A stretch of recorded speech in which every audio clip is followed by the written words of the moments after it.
आज differentiation chapter हम लोग कंटिन्यू करेंगे। चैप्टर बोले तो डिफ्रेंशिएशन जो आपको एमटीपी में मैंने पढ़ा रहा था, मैथमेटिकल टूल्स फॉर फिजिक्स में, उसी सेक्शन को हम लोग कंटिन्यू करेंगे। उस सेक्शन में अब तक हम आप लोगों को बताया कि जब इम्प्लिसिट फंक्शन क्या होता है, उसमें मैंने ये बताया कि अगर कोई एक वेरिएबल को दूसरे वेरिएबल के रिस्पेक्ट में, सिर्फ दूसरे वेरिएबल के रिस्पेक्ट में अगर रिप्रेजेंट नहीं कर सकते हैं तो उसको हम लोग क्या बोल देते हैं, उसको हम लोग बोल देते हैं इम्प्लिसिट फंक्शन। ठीक है, अब जो हम लोग बात करने जा रहे हैं, आइए हम लोग बात करने जा रहे हैं वो है पैरामीट्रिक फंक्शन। ठीक है,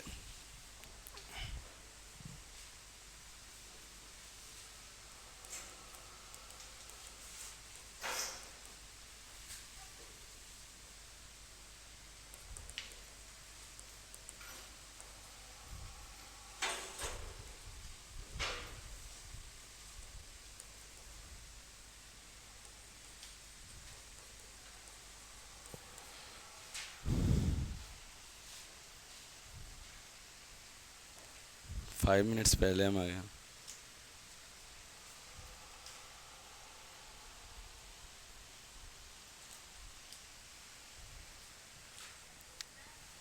क्या?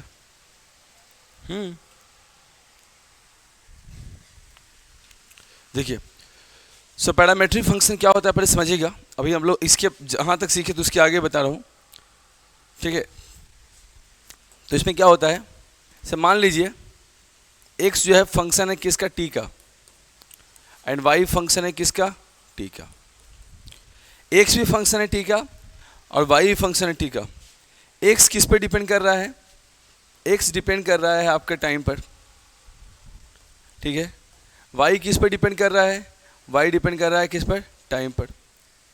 x भी टाइम का फंक्शन है, y भी टाइम का फंक्शन है। x और y अगर दोनों टाइम का फंक्शन है तो सबसे पहला बात तो ये देखिए कि y x पर डायरेक्टली डिपेंड नहीं कर रहा है, y x पर डायरेक्टली डिपेंड नहीं कर रहा है, क्योंकि x और y में कोई रिलेशन नहीं है। लेकिन x जो है t पर डिपेंड कर रहा है, y भी t पर डिपेंड कर रहा है। तो यहाँ देखा जाए तो t के रिस्पेक्ट में दोनों एक दूसरे से कहीं ना कहीं डिपेंड कर रहा होगा। ठीक है, ऐसे मान लेते हैं कि इलेक्ट्रिसिटी पर आप भी डिपेंड कर रहे हैं, हम भी इलेक्ट्रिसिटी पर डिपेंड कर रहे हैं, तो दोनों का कहीं ना कहीं इलेक्ट्रिसिटी पर डिपेंडेंस है। अगर इलेक्ट्रिसिटी नहीं रहेगा तो हम पढ़ा नहीं पाएंगे, हम नहीं पढ़ाएंगे तो हमको थोड़ा सा लॉस है, आप नहीं पढ़िएगा तो आपको ज़्यादा लॉस है। तो आप हम पर डिपेंड हैं विथ रिस्पेक्ट ऑफ इलेक्ट्रिसिटी। ठीक है, तो आप हमारे फंक्शन हैं लेकिन इलेक्ट्रिसिटी के रिस्पेक्ट में हैं। तो जब ऐसा हो जाता है कि x equals to f t है, y equals to g t, x और y में डायरेक्टली कोई रिलेशन नहीं है, x और y जो है डायरेक्टली रिलेटेड नहीं है, लेकिन x और y रिलेटेड है किसके रिस्पेक्ट में, t के रिस्पेक्ट में। तो यहाँ पर हम लोग लिख देंगे क्या, y and x are not related, y and x are not related directly but via t, y depends on x, y depends on x। तो इस t को हम लोग बोलते हैं पैरामीटर। t को क्या बोलते हैं, पैरामीटर, इसीलिए नाम पड़ा parametric form, parametric function, whatever. ठीक है, तो यहाँ पर इस केस में क्या होता है, अगर आपको dy dx निकालना है, आपको पता है मैंने बताया था जो जिसका फंक्शन होता है उसका डिफरेंशिएशन उसी के रिस्पेक्ट में होता है। यहाँ y तो x का फंक्शन है ही नहीं है, बट y किसका फंक्शन है, टाइम का, और x किसका फंक्शन है, टाइम का। तो इस कंडीशन में क्या होगा, यहाँ y को अलग से डिफ्रेंशिएट करना पड़ेगा टाइम के रिस्पेक्ट में, और x को अलग से डिफ्रेंशिएट करना पड़ेगा टाइम के रिस्पेक्ट में। बस ध्यान इतना ही रखना है कि डिनोमिनेटर में डिफ्रेंशिएशन जो है वो जीरो के बराबर ना हो जाए। ठीक है, इसी को बोलते हैं पैरामेट्रिक फॉर्म का differentiation.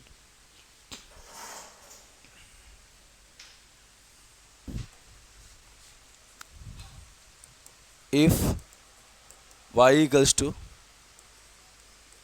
2t square and x equals to 5 sin t, then find d y by d x, find d y by d x. अब यहाँ y जो है t का फंक्शन है, इसको एनालाइज कीजिएगा, देखिएगा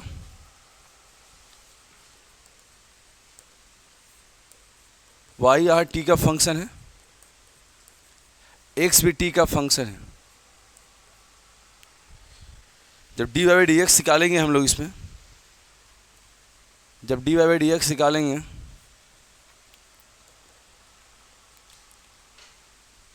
तो d y by d t आ जाना चाहिए, by d x by d t आना चाहिए। y को t के रिस्पेक्ट में डिफ्रेंशिएट कीजिए और x को भी t के रिस्पेक्ट में डिफ्रेंशिएट कीजिए। जब ऐसा कर पाइएगा तो डी वाई डी एक्स निकाल लीजिएगा, ठीक है। तो अलग से पहले निकाल लीजिए, अलग अलग करके d y by d t कीजिएगा तो क्या जाएगा, d two s square by d t, two into two t that is 4t, d x by d t, एक्स की जगह पड़ा जाएगा क्या आपका 5 sine t by d t, d sine t by d t 5 cos t. तो इस तरह से डी बाई डी एक्स जब निकालना होगा, आइए डी बाई डी टी क्या हो गया 4t, d x by d T क्या हो गया 5 कॉस टी। यही हमारा रिजल्ट हो गया।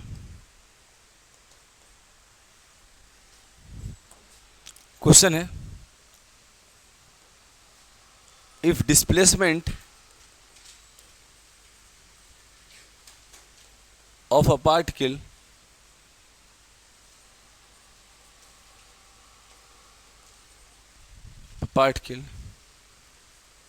executing SHM is y equals to a sin omega t plus 5,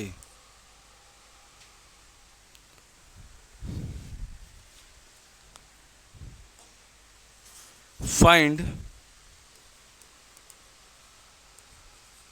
velocity and acceleration of particle.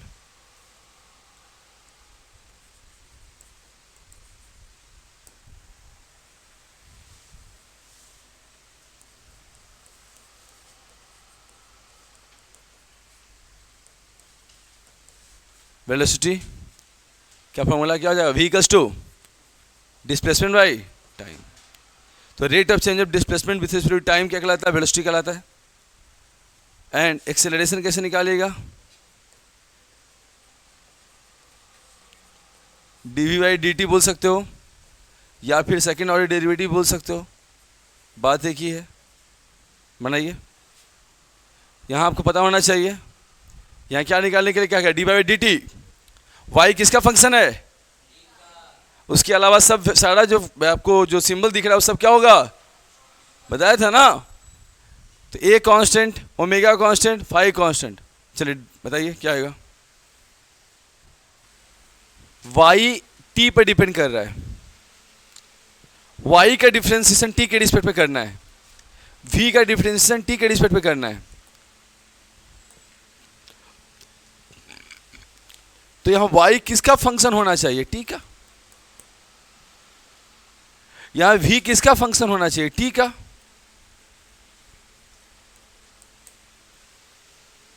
तो जब y t का फंक्शन है तो बाकी सबको कांस्टेंट तो कंसीडर करना ही पड़ेगा। a कांस्टेंट है, ओमेगा कांस्टेंट है, फाई कांस्टेंट है, उसे क्या दिक्कत है आपको। फंक्शन ऑफ फंक्शन तो बताएं ना आपको, चेन रूल, चेन रूल से बनाइए। Minus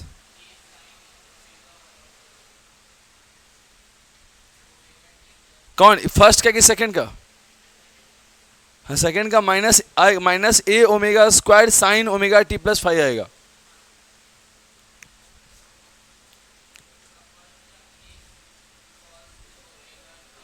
a omega cos omega t plus five आएगा। ए ओमेगा आया है, ठीक है, नहीं तो हाँ, तो तब गलती ओमेगा आना चाहिए उसमें। और अगला जो इसमें वाले में केस में minus a omega square sine omega t plus five आएगा। तो ओमेगा स्क्वायर आया है, तो उसमें तुम्हारा ओमेगा नहीं आया, तो इसमें ओमेगा स्क्वायर तुम्हारा कैसे आ गया? हाँ तब गलत हो जाएगा ना फिर, क्योंकि एक्सेलरेशन जो होता है वो माइनस ओमेगा स्क्वायर वाई हो जाता है। ये एसएचएम में आपका चैप्टर नंबर मतलब 7th चैप्टर के बाद हम पढ़ाते हैं इसको, तो उसमें भी आपको वही उसी का कैलकुलेशन है ये। उसमें डिफरेंशिएशन कैसे यूज होता है वो आपको दिखाने के लिए हम इस एग्जाम्पल को लिए हैं। अब देखिए,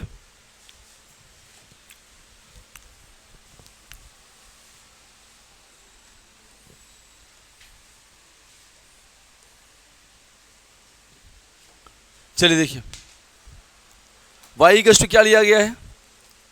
a sign omega t plus five. तो वेलोसिटी इक्वल टू क्या हो जाएगा? dy by d T. क्या हो जाएगा? a sign omega t plus five.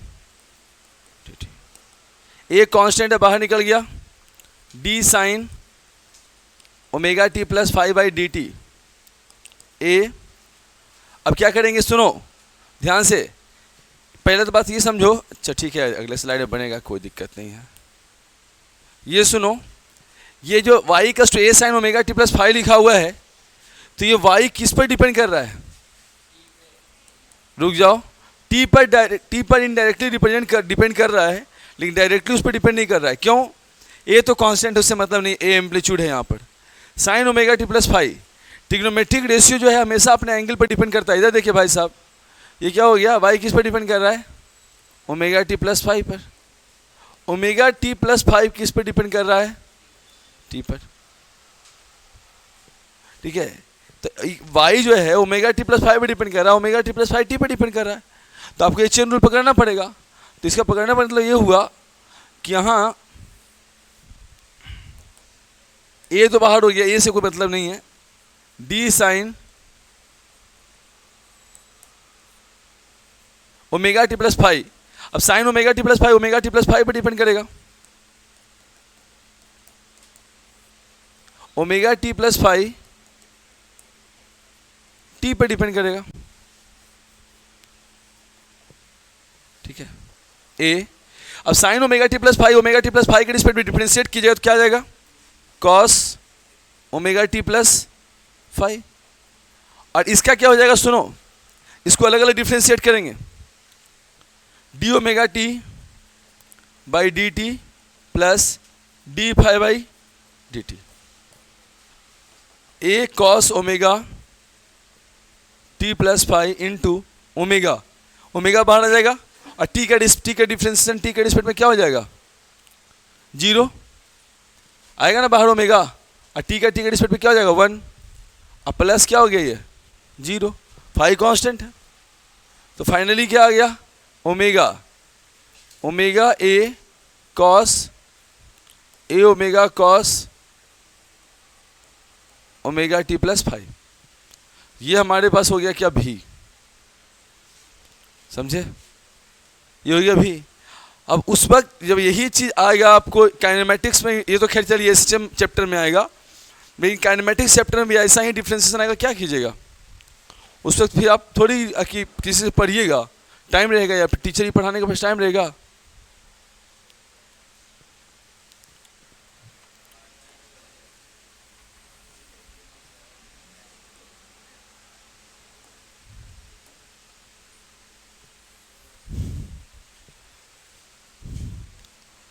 B का क्या हो गया? A omega cos omega t plus five, ठीक है ना? हाँ है ना? अब एक्सेलरेशन निकालना है, एक्सेलरेशन इक्वल्स टू क्या हो जाएगा? D v by d t. तो क्या आ गया? Velocity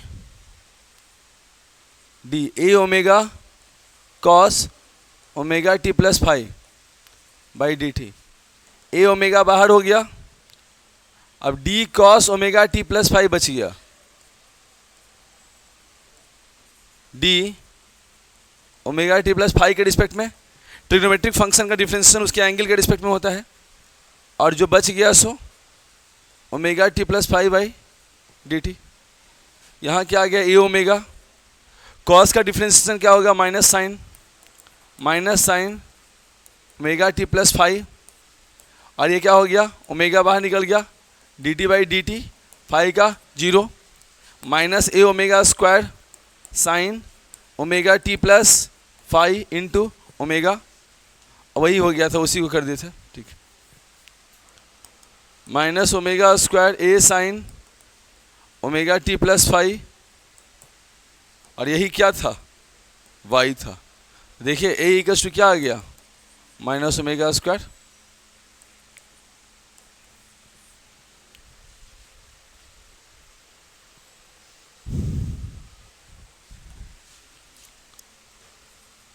if charge q equals to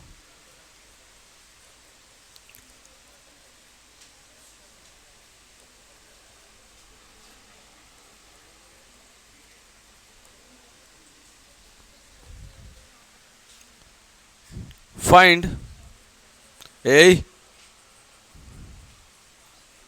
net charge, find current, अरे शांत रहो ना, चलो निकालो।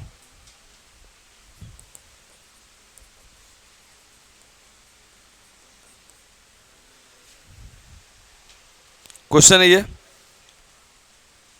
If charge q equals to 2t square plus 5t plus 3 in coulomb, find current at t equals to 5 second. क्या फॉर्मूला होता है करंट का, Q बाई टी, ये एवरेज करंट का फॉर्मूला है, इंस्टेंटेनियस करंट ना चाहिए हमको जी, तो क्या हो जाएगा d q by i equals to क्या हो गया i equals to d q by d T,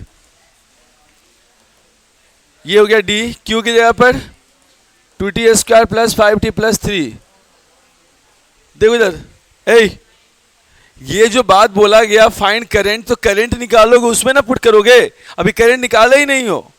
यहां पर क्यू टाइम का फंक्शन है, सुनो सीखो, देखो इधर,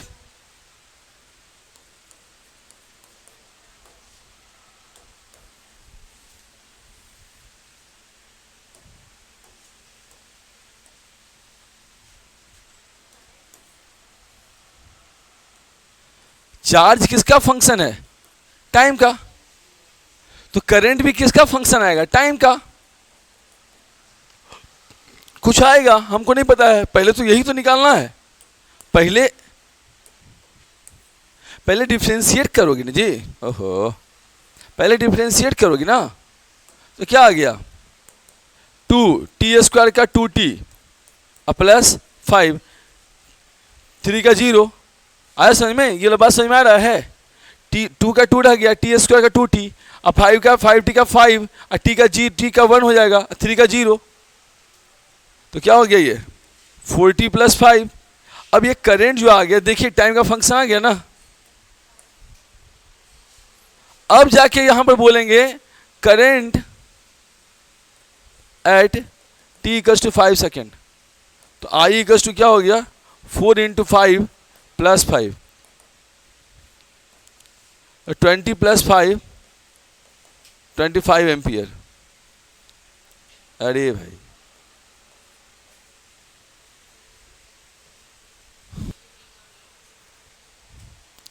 इसीलिए बोलते हैं कल से सब नहीं आया ना, 15 मिनट पहले रिवीजन नहीं करोगे तो क्या होगा, हमको बताने में क्या दिक्कत है, बताएंगे हम, लेकिन तुम कब सीखोगे।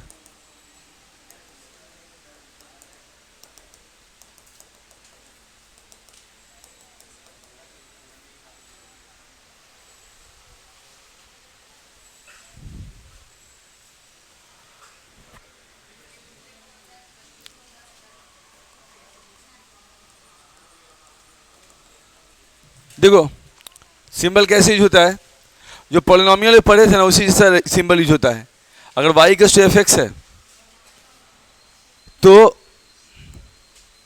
Value d y by d x at x equals to a क्या हो जाएगा, value of d y d x at x equals to a equals to, इसको हम लोग एफ डैश ए से भी डिनोट कर सकते हैं, ए नहीं तो d y by d x at x equals to a भी डिनोट कर सकते हैं। तो किसी एक से किसी वैल्यू पर पहले डिफरेंशिएट कर लोगे, जो आएगा उसमें पुट करोगे भाई।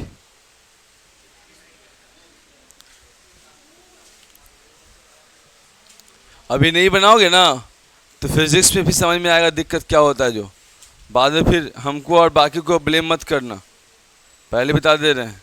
डिफरेंशिएशन नहीं आ रहा समझिए फिजिक्स नहीं आएगा आपको, कोई चांस ही नहीं। वहाँ चलेगा जी पिटानिक डर से क्या,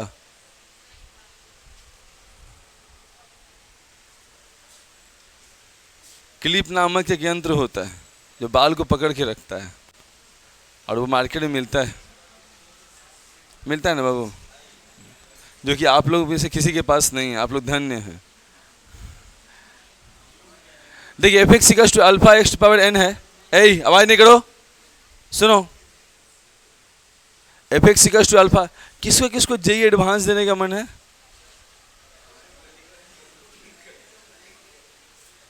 एक बार क्वेश्चन जाकर देख लेना और उसके बाद आईना जाकर देखना, बहुत सुंदर दिखाई दोगे।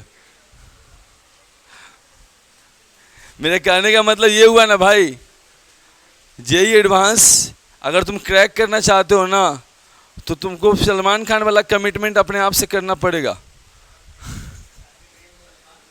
उसे शादी नहीं हुआ और तुम्हारा भी नहीं होगा, डर रहे हो।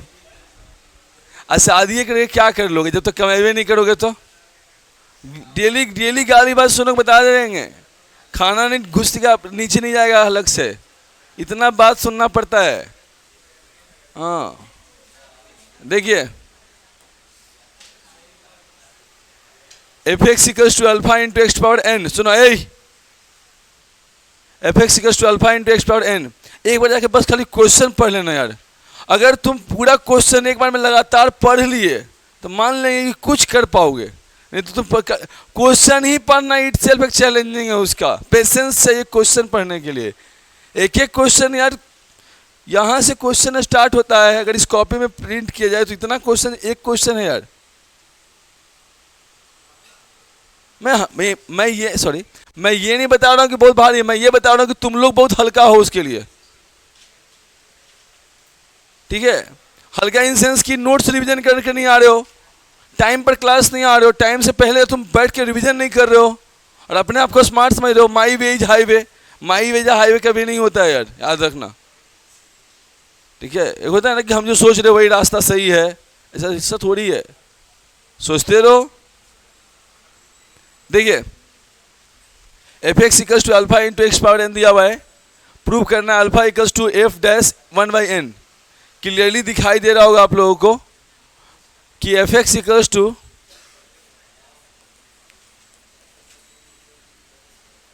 यहां पर क्या करोगे, एफ डैश एक्स क्या आ जाएगा, alpha into n to the power x n minus 1, ठीक है? एफ एक्स इक्वल्स टू है alpha into x power n, तो f dash x equals to क्या आ जाएगा, alpha into n into x to power n minus 1, ठीक है? सी इधर देखो, ये क्या आया, एफ डैश एक्स होता क्या है, D F x by d x, समझे? एफ डैश एक्स क्या सिखाया अभी आपको, D F x by d x. जब एफ एक्स को डिफ्रेंशिएट करोगे मतलब इसको जब डिफ्रेंशिएट करो तो यही ना आएगा, alpha is constant, it comes outside, x to power n, n into x power n minus 1, ठीक है? आ गया। अब क्या बोला, एफ डैश 1, अभी सिंबल का मतलब सिखाया था आपको, सिंबल का मतलब क्या सिखाया था, जहां जहां एक्स वहां रहे वहां क्या डालेंगे 1, जहां जहां एक्स वहां 1, ठीक है? तो एफ डैश 1 आ गया,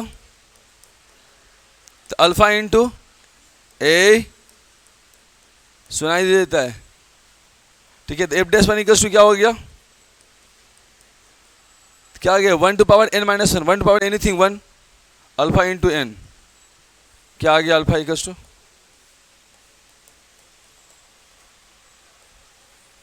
मैथ तो बायोलॉजी वाला स्टूडेंट को कंपलसरी कर देना चाहिए, ठीक है। वो अच्छा डॉक्टर कभी बन ही नहीं पाएगा जो फिजिक्स नहीं सीखेगा, और जो मैथ नहीं सीखेगा वो फिजिक्स नहीं सीखेगा। दिक्कत ये है। चलो चलो,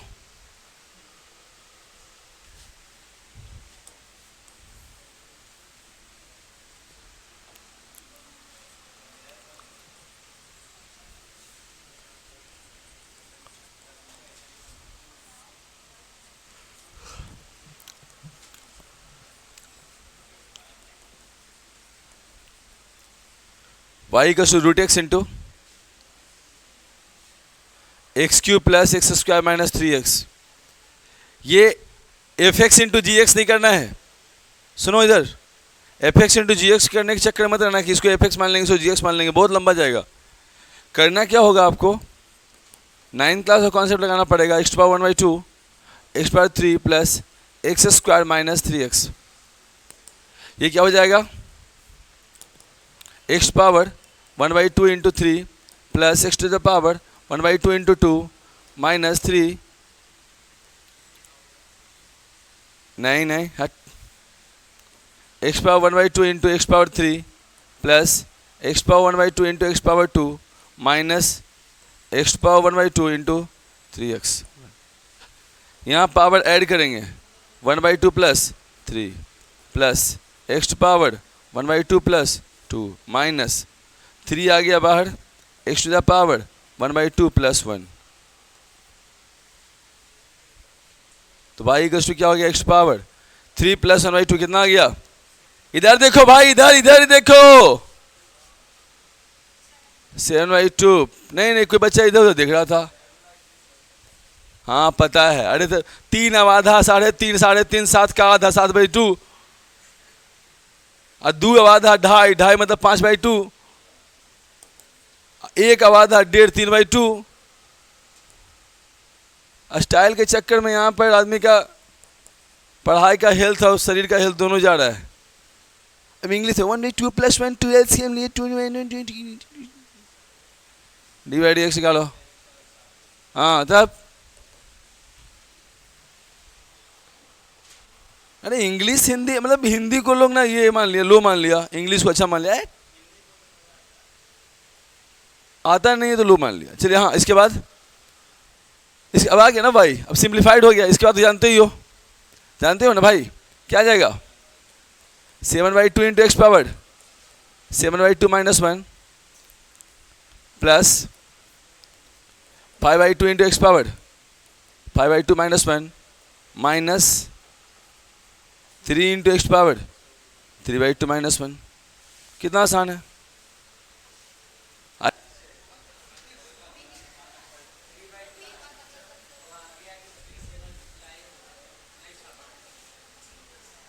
हाँ यहाँ से नहीं किया, सॉरी मेरी गलती है, यहाँ गलती है, नहीं किया था।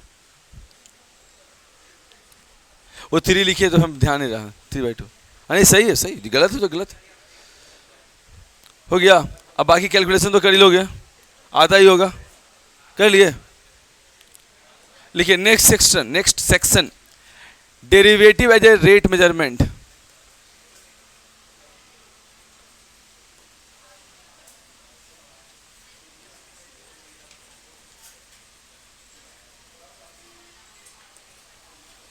Derivative as rate major.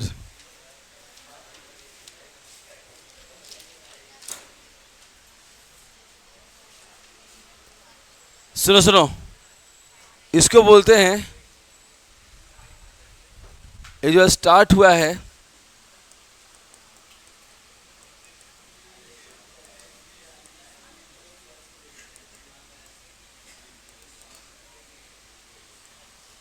यह है एप्लीकेशन ऑफ डेरिवेटिव्स।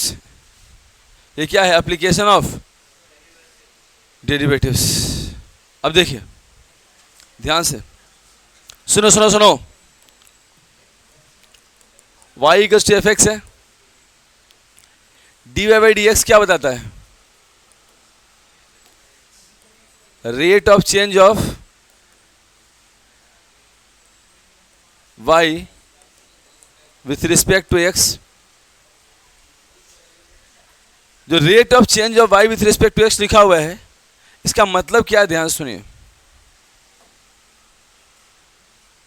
वाई किस रेट से चेंज हो रहा है एक्स के रिस्पेक्ट में, आ रही बात समझ, वाई किस रेट से चेंज हो रहा है एक्स के रिस्पेक्ट में। अगर dy by d x zero हो गया, मतलब y क्या है, y क्या है, अरे बोलो y क्या है, constant.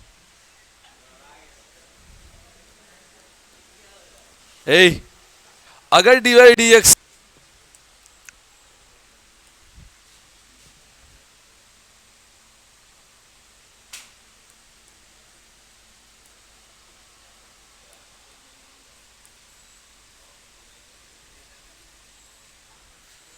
Graphical meaning of dy by d x,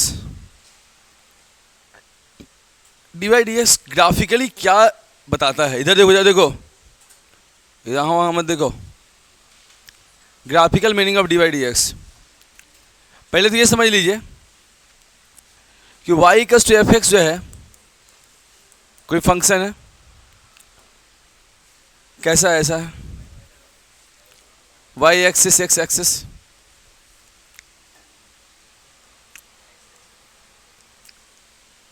अच्छा x एक्सिस y एक्सिस। ध्यान से देखिए, मान लेते हैं यहां कोई ऐसा ग्राफ आ गया, किसका ग्राफ है ये, किसका ग्राफ है ये, ग्राफ ऑफ क्या, नहीं कुछ बोले, graph of y equals to f x, d by d x हो रहा था क्या, graph of y equals to f x, y equals to f x का ग्राफ है ये। So d by d x क्या सेवा दे सकता है यहां पर, सुनो ध्यान से। इसके पहले क्लासेज में आप लोग स्लोप के बारे में पढ़े थे। स्लोप क्या बताया गया था, slope is only defined for a straight line and m equals to tan theta, ठीक है ना। स्लोप जो बताया गया था m equals to tan theta बताया गया था।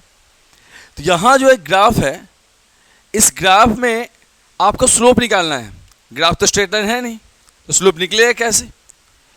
तो जब अगर कोई ग्राफ या कर्व, हाँ अगर कोई ग्राफ या कर्व स्ट्रेट लाइन नहीं होता है और उसका अगर स्लोप निकालना होता है किसी पॉइंट पर, तो उस पर एक टेंजेंट, उस पॉइंट पर एक टेंजेंट ड्रॉ करते हैं।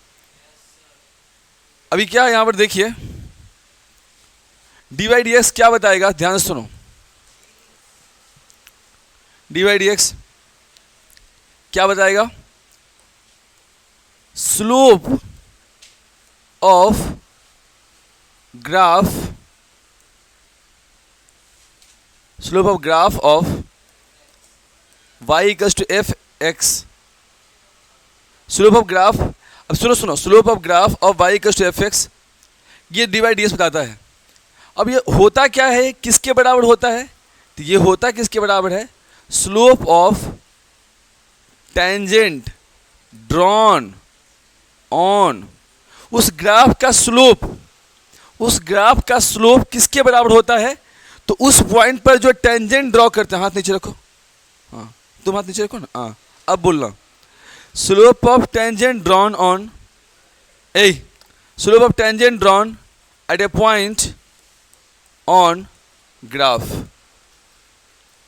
ग्राफ के किसी पॉइंट पर जो टेंजेंट हम लोग ड्रॉ करते हैं उसका जो स्लोप होता है वही ग्राफ का स्लोप हो जाता है, ठीक है।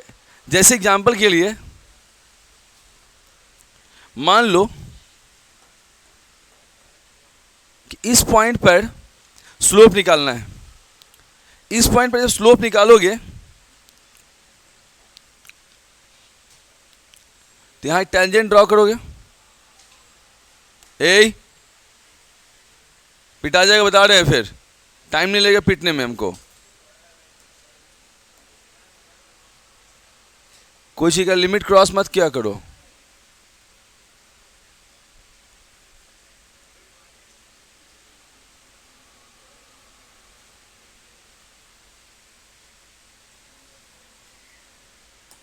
छोड़ो यार, खुद से कर लेंगे। देखिए यहां टेंजेंट ड्रॉ किया है,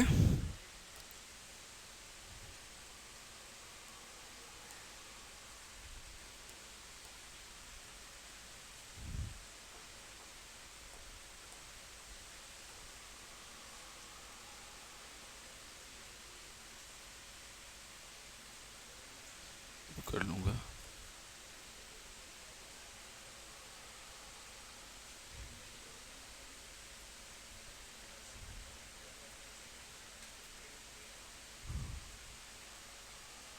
देखिए यहाँ टेंजेंट ड्रॉ किया, मान लीजिए ये पॉइंट जो है एक्स नॉट यहाँ पर है और यहाँ क्या है बाई नॉट, ये पॉइंट क्या हो गया x not by not.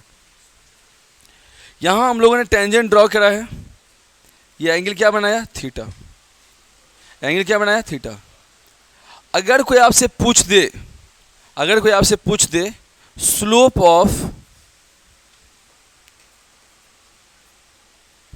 Of graph of y equals to fx at point p naught x naught by naught, at point p naught x naught by naught, slope of graph of y equals to fx at point p naught x naught by naught equals to, इस point पर graph का slope, फिर दोनों हाथ ऊपर रख लेना, हाँ तीनों हाथ नीचे रखो तुम भी, फिर अरे मतलब जरूरी ऐसे रखोगे, ऐसे रखोगे, ऐसे रखना, ऐसे रखना, फिर ऐसे रखना, फिर ऐसे रखना, तुम कब आओगे, ऑटो के पीछे लिखा रहता है ना, देखो इधर, चलो देखो इधर।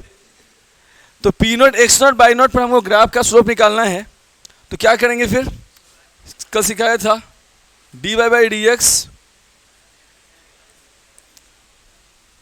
एक्स डिफ्रेंशिएट कर दोगे और जहां भी उसमें x या y आएगा वहां पर क्या पुट करोगे x नॉट y नॉट, ठीक है। और ये किसके बराबर हो जाएगा, तो tan थीटा नॉट के, क्योंकि उस पॉइंट पर जो टेंजेंट ड्रॉ किया गया था, उस पॉइंट पर जो टेंजेंट ड्रॉ किया गया था वो टेंजेंट एक्स एक्सिस से एंगल कितना बना रहा है थीटा नॉट, यही हो गया स्लोप ऑफ टेंजेंट, यही हो गया slope of tangent, slope of tangent drawn at, चलिए नोट कीजिए,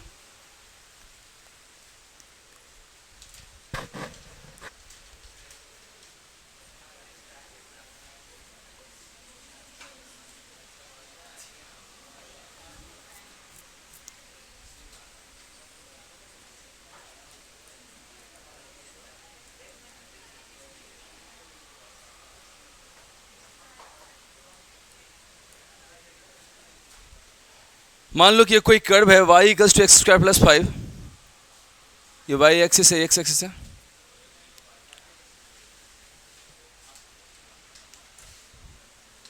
और आपसे कोई पूछा, बात नहीं करो जी, बात नहीं करो, पढ़ना अलाउड है, बात करना नहीं, find slope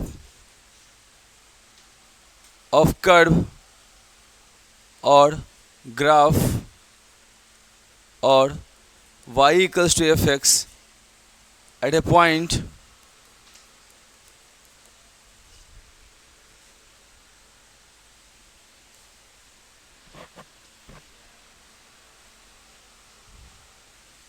at x equals to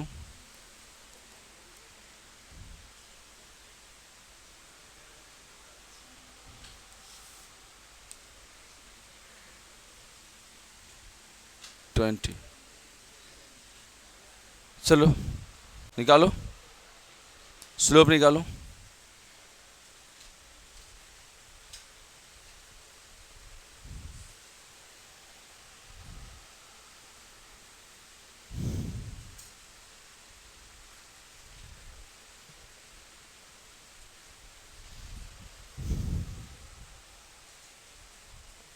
अभी जस्ट सिखाया आपको, अगर कोई ग्राफ स्ट्रेट लाइन नहीं होता है और उसका स्लोप हम लोग को निकालना होता है किसी पॉइंट पर, तो टेंजेंट ड्रॉ करते हैं, तो टेंजेंट का भी स्लोप पता होना चाहिए ना, टेंजेंट का भी स्लोप पता नहीं होता है तो क्या करते हैं, डिफ्रेंशिएट कर देते हैं, है ना।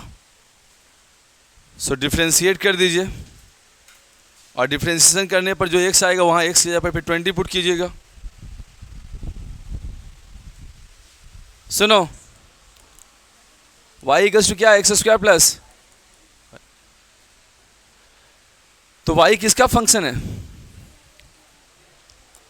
y किसका फंक्शन है? x का। अब स्लोप निकालना है, तो स्लोप ऑफ कर्व क्या हो जाएगा? dy by d x. आई तो सब लोग जानते हो एक्स स्क्वायर का 2x आएगा, 5 का 0 आएगा, इसमें कुछ बताने की खास बात नहीं है। अब यहां देखो, अब हमको किस पॉइंट पर निकालना है? Eight point